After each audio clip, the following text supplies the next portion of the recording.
গ্রামের এক ছোট্ট পুরনো ডাকঘরে কাজ করে সন্তু, সবার প্রিয় পোস্টমাস্টার। প্রতিদিনের মতো সেদিনও চিঠির গাদা সামলাচ্ছিল সে। কাজ শেষ হতেই পুরনো কালো সাইকেলটা নিয়ে বেরিয়ে পড়ল গ্রামের সরু পথ ধরে। বিকেলে সন্তু গেল শ্রাবন্তীর বাড়িতে।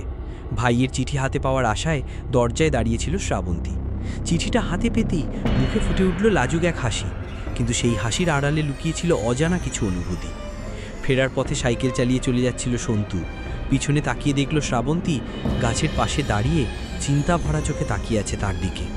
পোস্ট অফিসে ফিরে এসে নিজের টেবিলে বসল সন্তু। চারপাশে নীরবতা, হাতে চিঠির গাঁদা, কিন্তু মনটা পড়ে আছে শ্রাবন্তীর কথায়। তার মুখে স্পষ্ট এক অদ্ভুত আবেগের ছাপ, যেন ভাবনায় হারিয়ে গেছে। এরপরে 1 মাস কেটে গেল, তবুও শ্রাবন্তীর ভাইয়ের চিঠি আর আসেনি। ডাকের মধ্যে সেই চিঠিটা নেই। রাগে দুশ্চিন্তায় বারবার খুঁজে যাচ্ছিল সন্তু। অন্যদিকে শ্রাবন্তীও বসে আছে মায়ের পাশে, মনটা অস্থির। চিঠি আসবে তো, নাকি আজও অপেক্ষা ব্যর্থ হবে? একদিকে ছোট্ট পোস্ট অফিসে সন্তুর ক্লান্ত মুখ, অন্যদিকে উঠোনে বসে শ্রাবন্তীর ব্যাকুল চোখ। চিঠিটা কোথায় গেল? কেন আজও এলো না? উত্তরটা লুকিয়ে আছে গল্পের পরের পর্বে। সাবস্ক্রাইব করে রাখুন, পরের পর্ব মিস করবেন না।